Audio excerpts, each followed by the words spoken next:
So, Dave, so we've had some conversations regarding Sunday's John chapter 9 message and what it means to be able to see, to come out of blindness and walk with the Lord. And there's something in the text that I wanted to get at, but because sermons are short. Sure. Well, our sermons aren't that. Our sermons are short. Aren't that short? For only a preacher would say.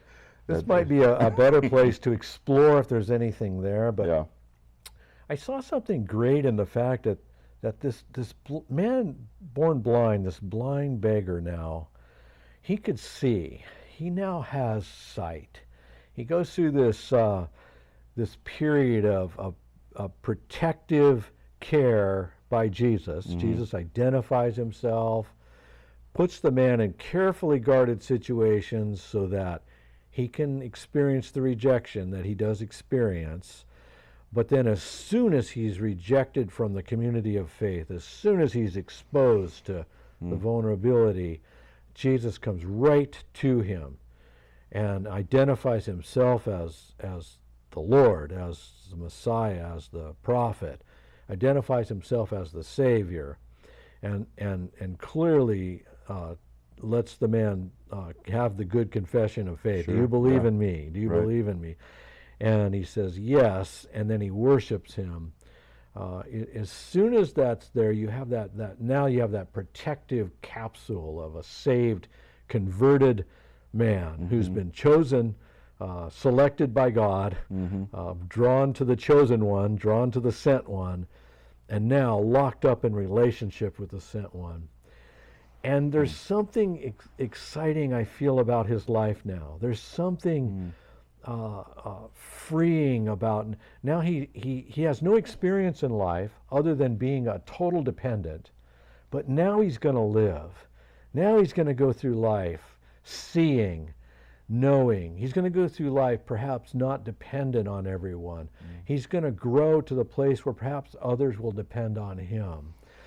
And there's like this certain purity that I'm seeing in this that is exciting to me. It's not a man set on a course now where Jesus says, now come and learn the spiritual depths of life.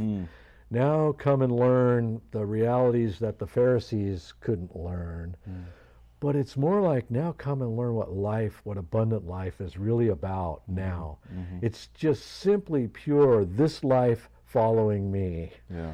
And there's something so pure and raw about that I just want to celebrate. And I don't know if you have any thoughts about that, but I just think it's a wonderful part of knowing Jesus that separates itself from the spiritual gurus of all of time. You know, that sets us in a place where we know the Lord of life, and he wants to give us life.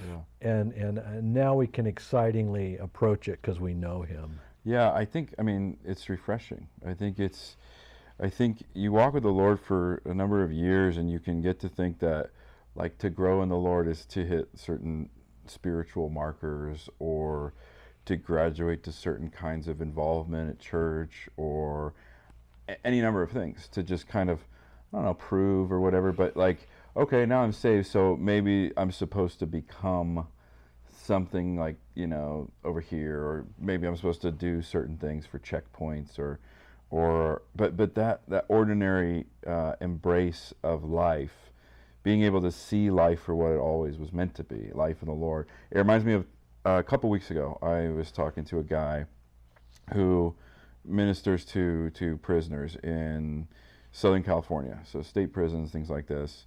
And I'm talking to him about what he does, and he said, you know, 10 years ago I got out of prison, and the guy had just this energy about talking about people getting second chances, and people being able to come out of prison and be healthy people who could have families and could be good mothers and fathers. And it was so, like, it felt so pure. Like, it was like the goal to just help someone find the Lord and to help people like just have a life, to be able to hold the job and to realize the pleasure of doing work that is done well. You know, it was like so simple, so straightforward. And we were talking for quite a while before we got to his story. And I realized that his excitement about what he was talking about was his excitement about the life the Lord had given him and given him back. He's got 4 kids. He's married. He's able to just like enjoy the ordinary goodness of a life, that being a husband, being a father, having a job, living in a particular community. We talked about where we lived and stuff, and he was just interested. He was interested in the people around him. He was interested in the world around him, and he had this refreshing purity about the Lord just being a part of that. And he wasn't trying to go somewhere else. He wasn't trying to, you know, do something over here. He was like, I was born here, the Lord kept me here. Everybody else, you know, you're trying to get out of here so you can get to the better place or whatever. And he was just talking about, man, I want to go back in. I want to go back into the places where I know people don't have life. They don't have life. And he was just so, you know, it was like hearing someone who had like just been saved, but it was like 10 years. And that's different. Like, you know, it's different than just coming off of a moment and having this sudden sort of like, I got this passion or whatever. It felt like this passion was like steady. And it was this just enjoyment of being a dad, and this enjoyment of being a husband, this enjoyment of just like talking to his kids and picking out how they're going to help them navigate school and just the normal things of life. And I just felt unbelievably refreshed talking to someone who was so clear-eyed about the handful of things that are really good about life without it needing to be.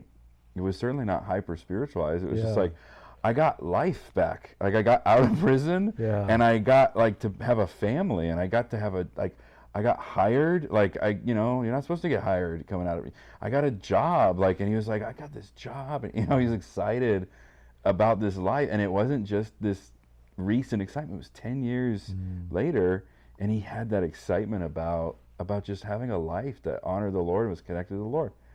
But was grounded in this world. It was grounded in this whole thing, and it wasn't overly spiritual or narrowly spiritual. It just felt like, I don't know, I got off the phone with him and I was like, oh, like that's what matters, you know? Like it felt like it gave me like breath, you know, to just be like, yeah, what the heck, man? Like this is just good. This is life we've been given. Yeah, the contagious nature of it, you can tell it's of the Lord when it doesn't produce envy in you. It doesn't make you want to be him. No. It doesn't make you want to be more. But the contagious nature of it when it's from God, it makes you love God more. It makes you appreciate God more. Because, I mean, we kind of know that if there's areas of life here that Jesus wants to reach, He will reach them. He'll save somebody and lead somebody there, and He'll bring somebody into that life orbit. And so as we enter those orbits of others, we sense the Lord is the Lord of this orbit.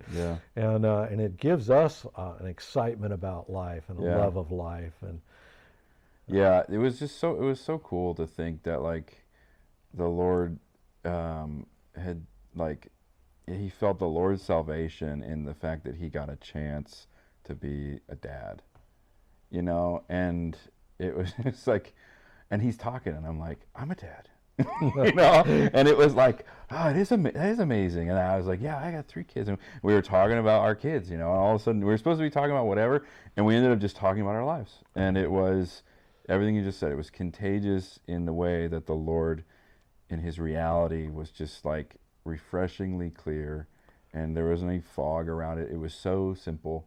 It was pure. It was just pure connection with the Lord in a real life. And that's what I think that's what you're seeing in this passage. Is this guy has gone through the struggle. He hasn't had a lot of help from any number of groups, including his own family, his own parents, right? I mean, that's incredible. Well, and from a lot of angles, I mean, the prospects for his future life aren't very great. You know, he's teaming up with a homeless guy. Right. And he doesn't have, you know, his parents have pretty much sided with the synagogue, And yet we know Yeah. we have so much hope for him. Right. His life seems exciting to Right. us because he's there and he's going to Right. follow Jesus, and Jesus is caring for him. And Yeah. you know, so perhaps maybe our fellowship with each other can be more open about the Lord, and let others get that contagiousness that we have of following Jesus, And hopefully. I just really, just before we wrap, but I just really love what you said. When it's the Lord, you're not envious. You know, like it's so easy to be motivated by envy. It's so easy to be like, well, I want to do that too, or like, yeah, that How sounds come you're cool. not blessing I me want to like feel that, that, Lord? or how, Lord, where's my job like that? That's so fulfilling. You know, it can be imitative. It's like, I want to be like this person so I can feel those things. But when it's pure, you know, it's like you just celebrate because it is just the Lord, and you're celebrating that it's this guy. Yeah, and if anything, you're thinking, how can I help this? How Yeah. can I make this go further? Yeah, you just want it to be better and better. This guy is been saved, and you're not like, oh well, I want to experience what it's like. You just want to celebrate that another person has met Jesus, has struggled, you know, through that, been cared for, protected, has gotten to the place of his confession, and has now got this whole life before him, like this guy, like walking out of prison. He's got a whole life before him because he's been remade by the Lord. And as you said, it's all before him. Even if everyone around him would be like, well, there's not much before him here, you know. There's not much for him to look forward to now that he can see. Right It's on. like we know, like, all of life is before him. Yeah. And it's only going to get better because he's going to be there with the Lord. Awesome. Yeah. Well, thanks, Dave, for helping me bring that out. That illustration really highlights what we're talking about. So thank you. Yeah, absolutely.